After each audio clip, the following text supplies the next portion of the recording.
چھوڑ دیا. یہ برکتوں کا جو محکمہ ہے، شعبہ ہے، کن کے حوالے؟ فرشتوں کے حوالے.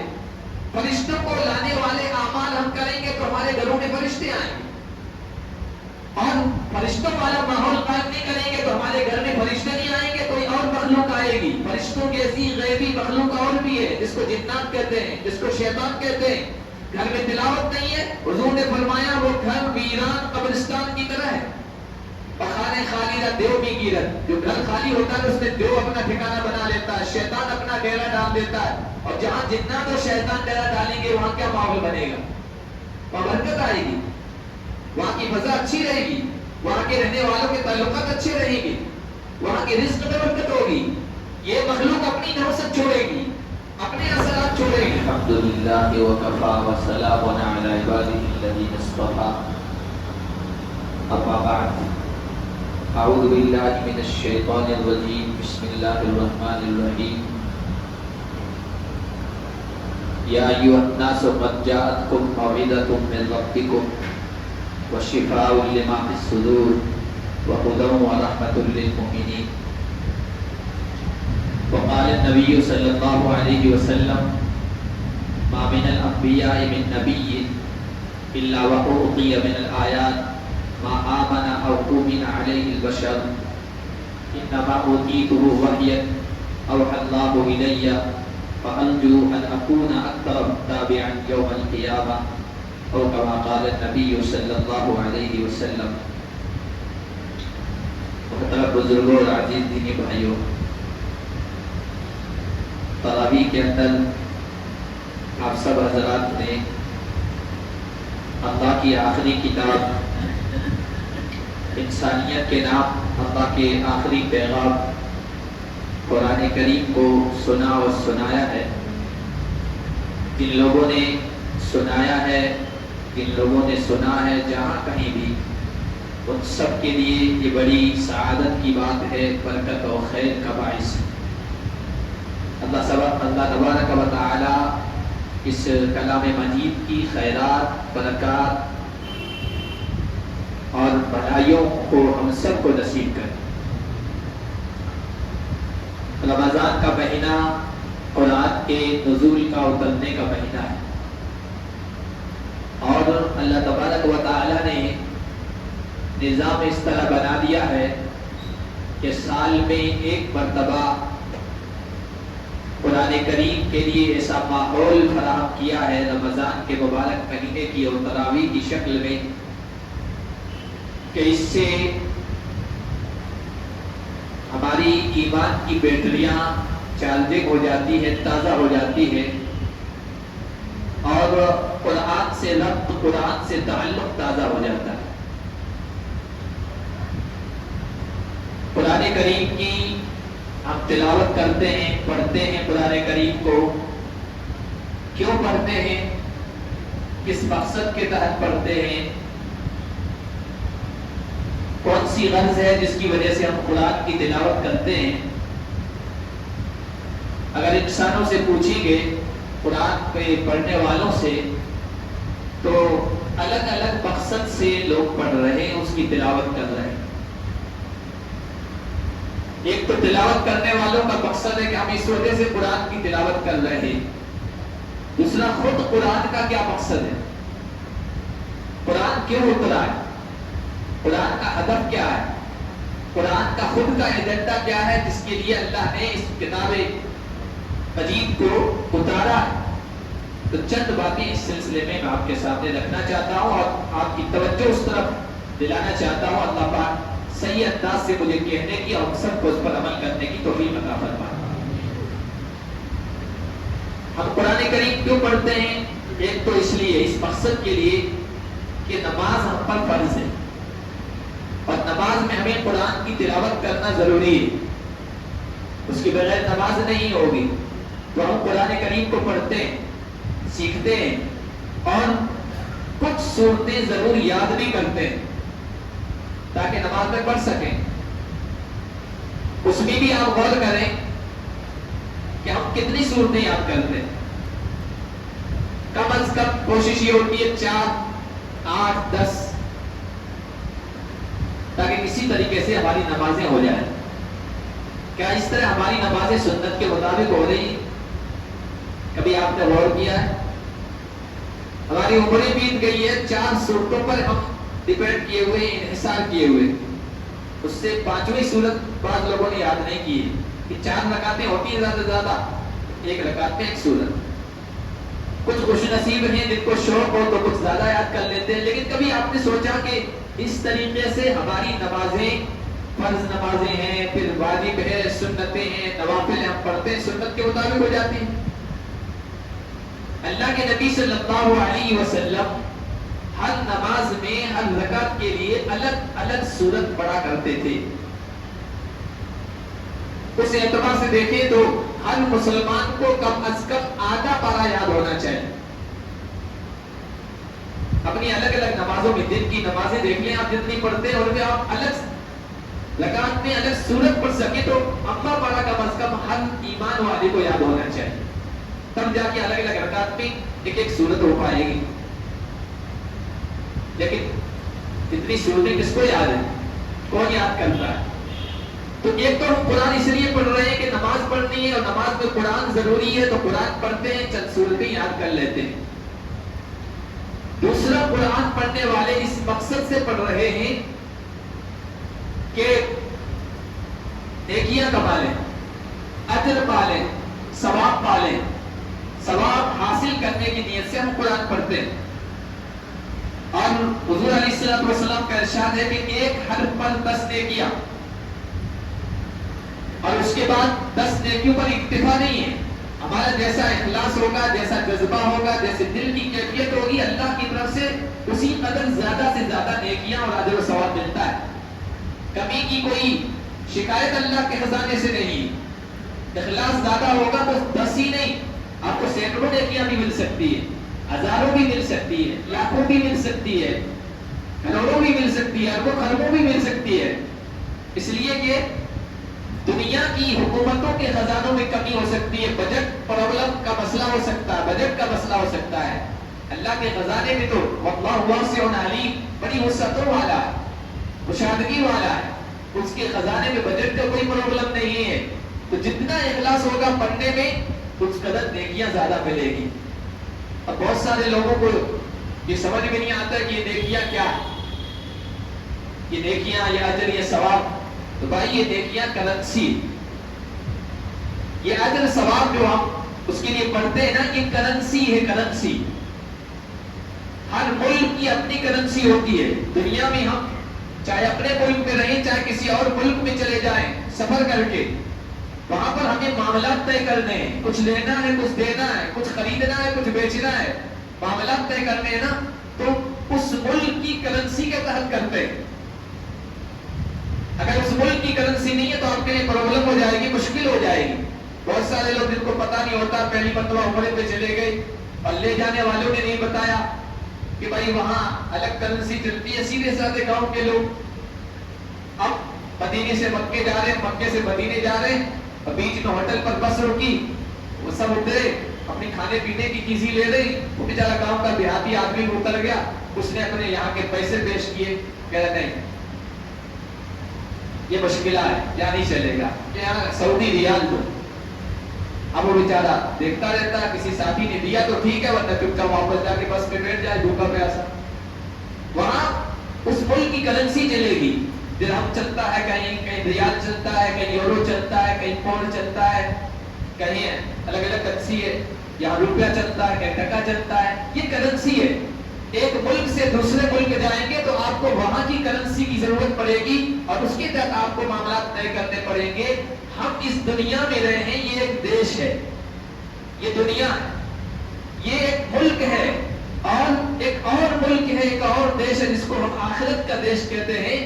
جب ہم آخرت کے ملک میں پہنچیں گے نا تو آپ کا یہ روپیہ، پیسہ، درہم، دنانیر، ریال، پولو، یورو، پونڈ، یہ جتنی بھی شکلیں ہیں کرنسی کی سب یہیں رہ جائے گی، یہ ساتھ نہیں چلے گی.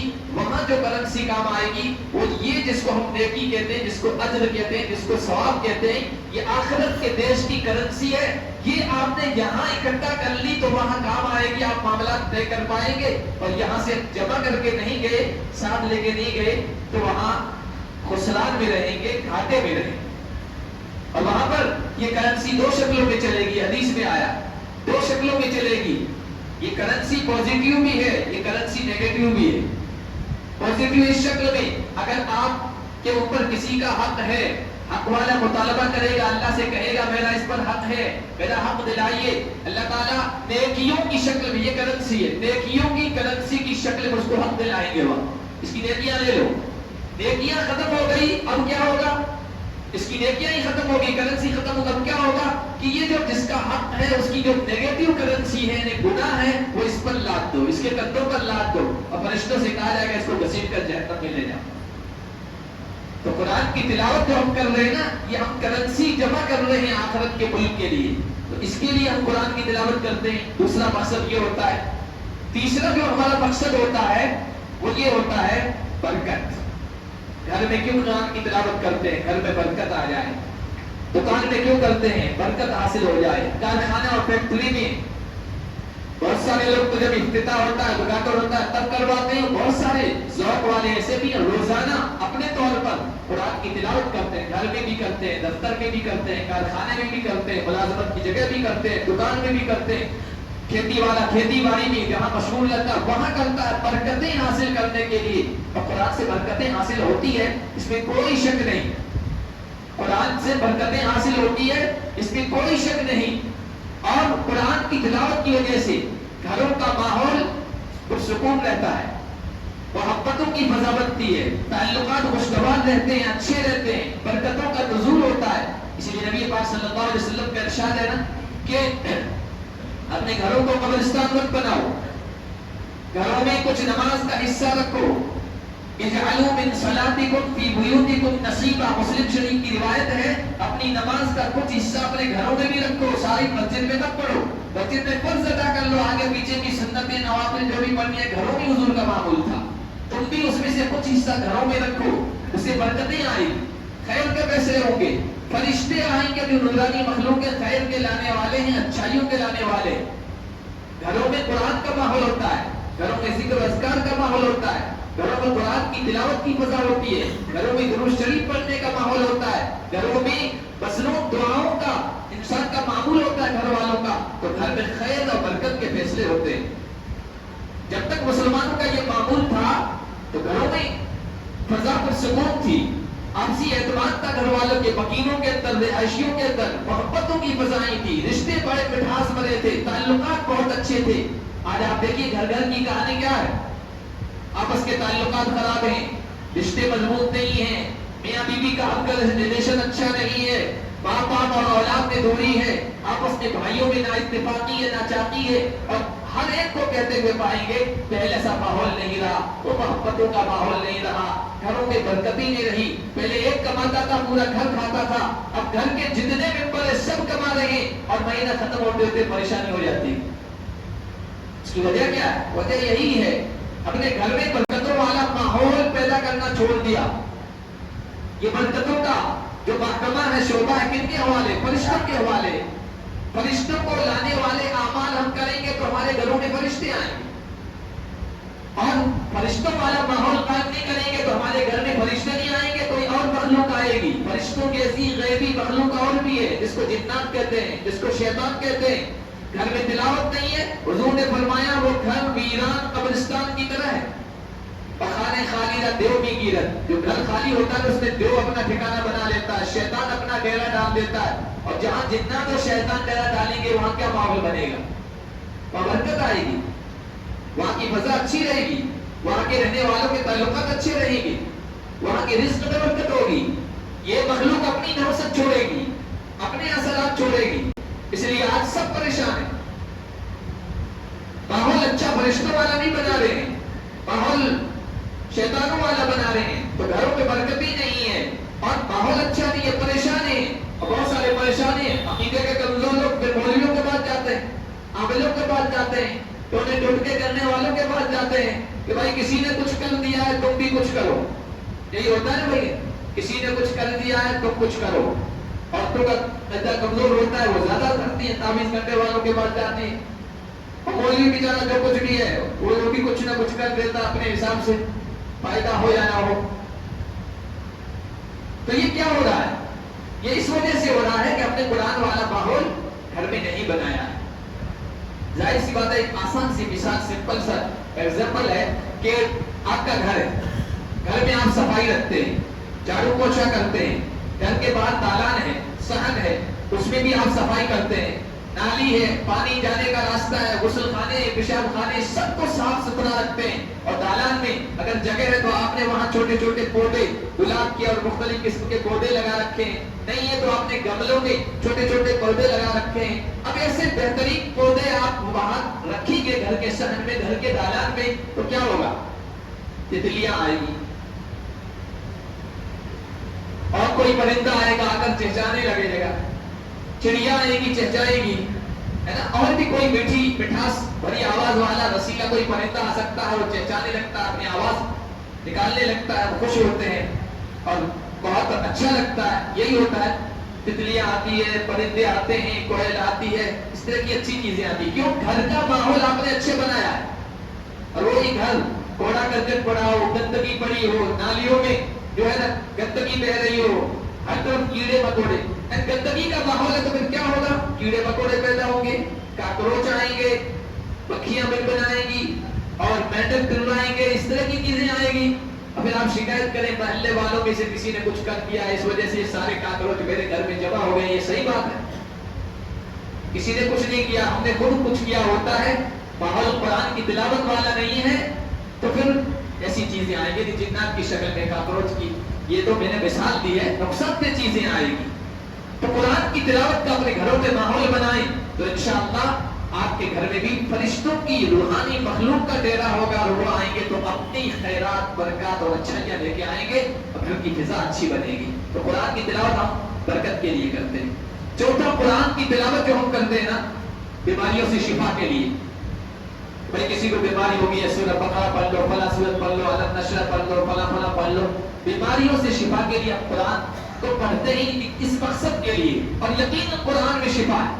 اصلاً قرآن تو اخلاقی بیماریوں کی شفا کے لیے آیا، روحانی بیماریوں کی شفا کے لیے آیا، دل کی بیماریوں کی شفا کے لیے آیا. دل کی بیماری کیا ہے؟ حسد ہے، کینہ ہے، بغض ہے، کپٹ ہے، اور جلن ہے، اور کفر ہے، شرک ہے، گناہ ہے. یہ سب دل کی بیماریاں ہیں، ان کی شفا کے لیے قرآن آیا ہے. لیکن جسمانی بیماریوں سے بھی شفا ملتی ہے. یا ایھا الناس قد جاءتکم موعظۃ من ربکم وشفاء لما فی الصدور. یہ تمہاری طرف سے جو نصیحت آئی ہے اس میں دلوں کی بیماریوں کے لیے شفا ہے لوگوں، اور شفا ملتی ہے. حدیث شریف میں موجود ہے، بخاری شریف کی ایک روایت ہے، حضرت ابو سعید خدری راوی ہیں. وہ کہتے ہیں ہم صحابہ کی جماعت ایک مرتبہ سفر پہ جا رہی تھی. سفر کے دوران رات کا وقت ہو گیا، ایک بستی تھی، اس میں ہم ٹھہرے. بستی والوں سے کہا ہم باہر کے ہیں اور راہگیر ہیں، مسافر ہیں، کھانے پینے کا انتظام کرو. بستی والوں نے کھانے پینے کا انتظام نہیں کیا تو انہوں نے بستی سے باہر ڈیرا ڈال دیا، رات وہاں گزارنے لگے. آدھی رات ہوئی تھی کہ بستی کے کچھ لوگ دوڑے بھاگتے ہوئے آئے، کہنے لگے ہمارا جو سردار ہے اس کو کسی زہریلی چیز نے کاٹ لیا ہے اور اس کا زہر دماغ میں چڑھ گیا ہے، وہ بے قابو ہو گیا ہے. ہم نے جو بھی کچھ کرنا تھا کوشش کر لی لیکن وہ قابو میں نہیں آ رہا ہے. اس لیے آپ کو اگر کسی کو کچھ آتا ہو تو چلو ہماری مدد کرو، تعاون کرو. تو حضرت ابو سعید خدری کہتے ہیں ہمارے دل میں تو پہلے سے تھا، ہم مسافر تھے، کھانا پینا مانگا تھا اور انہوں نے دیا نہیں، اس لیے کہا کہ کر تو سکتے ہیں، ہمارے پاس علاج ہے لیکن ہم عوض کے بغیر نہیں کریں گے، کچھ دینا پڑے گا تب جا کے کریں گے. تو کہا عوض کیا؟ صحابہ نے کہا 30 بکریاں دینی پڑیں گی. کہا ٹھیک ہے اب تیار ہے، ہمارے چودھری کی جان بچ جائے. 30 بکریوں کا معاوضہ طے ہوا. حضرت ابو سعید خدری کہتے ہیں ہم گئے سردار کے پاس بیٹھے، حضرت ابو سعید خدری خود پڑھنے لگے سورہ فاتحہ، پڑھتے رہے دم کرتے رہے یہاں تک کہ کچھ دیر میں اس کو بالکل شفا مل گئی اور ایک دم ٹھیک ہو گیا. 30 بکریاں لی واپس آئے, ضرورت مند تھے, کہا کہ کچھ بکریوں کو ذبح کر کے کھا لیں. کہا کہ نہیں, اس کا کھانا ہمارے لیے حلال ہے کہ نہیں ہے, ہم نے دب کر کے اس پر عوض لیا ہے, اس لیے حضور علیہ السلام سے جب تک نہیں پوچھیں گے تب تک ہم اس کا استعمال نہیں کریں گے. واپس جب مدینے پہنچے, اللہ کے نبی صلی اللہ علیہ وسلم سے کہا یا رسول اللہ اس طرح کا معاملہ تھا, ہم نے بکریاں لی, اب کا استعمال کرنا ہمارے لیے کیسا ہے؟ اللہ کے نبی نے ان کی دلداری کے لیے کہا میرا بھی اس میں حصہ رکھ دو, یعنی بالکل صحیح ہے, درست ہے. حضور نے پوچھا بھائی تم نے کیا پڑھا تھا, تم نے کیا کیا تھا, کس طریقے سے کیا تھا, اور کون سی چیز پڑھی تھی؟ حضرت ابو سعید خدری نے کہا یا رسول اللہ میں نے سورہ فاتحہ بار بار پڑھی, پڑھتا رہا, تب کرتا رہا, یہاں تک کہ وہ ٹھیک ہو گیا.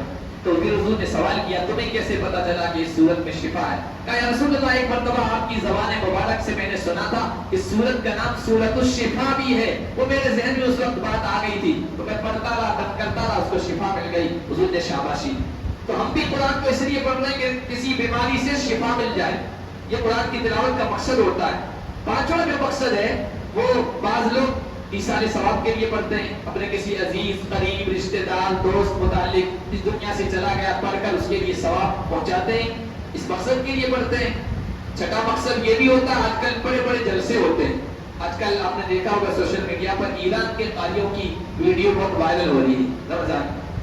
تو اس طرح کے پروگرام ہوتے ہیں, قاری اچھے انداز سے پڑھتے ہیں, دل نشیں انداز سے, بہت اچھا لگتا ہے. یہاں تک کہ بعض کافر لوگ اس انداز کو سن کر, ان کے دل میں اترنے والی قرآن کی اس آواز کو, اس لہجے کو سن کر متاثر ہو کر اسلام قبول کرتے ہیں. اس لیے بھی قرآن پڑھتے ہیں لوگ, اچھی طریقے سے تلاوت کرتے ہیں.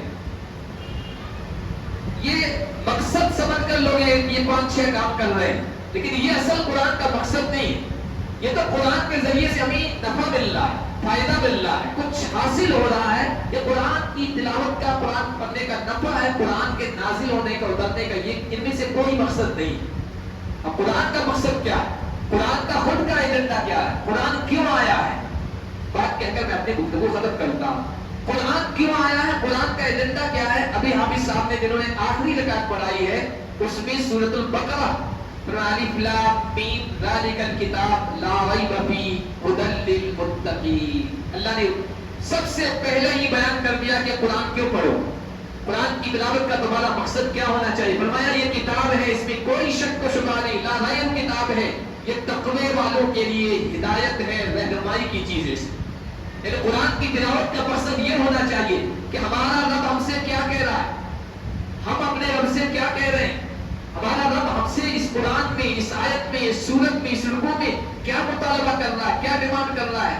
افسوس کی بات ہے, افسوس کا مقام ہے, ذرا کبھی آپ غور کریں کہ ہم نماز پڑھتے ہیں اور نماز کتنے توجہ کے ساتھ نماز کے لیے, نماز کے وقت کا انتظار کرتے ہیں, وقت آیا, اذان ہوتی ہے, اس کے بعد ہم نماز کی تیاری کرتے ہیں, اپنے بدن دیکھتے ہیں پاک ہے کہ نہیں, اپنے کپڑے دیکھتے ہیں پاک ہے کہ نہیں, جگہ دیکھتے ہیں وہ جگہ پاک ہے کہ نہیں, اچھی طریقے سے اعضاء کو دھوتے ہیں, جو جن اعضاء کو وضو میں دھونا ہے وہ دھوتے ہیں, اور سب ہر چیز کی پاکیزگی کا خیال کر کے بڑے ادب اور احترام کے ساتھ آ کے کھڑے ہوتے ہیں. اور کھڑے ہونے کے بعد کیا ہوتا ہے, کتنے پروٹوکول کے ساتھ ہم نماز پڑھ رہے ہیں, یہ ساری چیزیں کرنی پڑ رہی ہے نماز کے لیے. اور جب نماز میں کھڑے ہوتے ہیں, ہمارا رب ہم سے کیا کہہ رہا ہے کچھ پتا نہیں, ہم الحمدللہ پڑھ رہے ہیں, ہم کوئی آیت پڑھ رہے ہیں, اپنے رب سے کیا درخواست کر رہے ہیں کچھ پتا نہیں, اب پوری زندگی اس طرح گزر رہی ہے.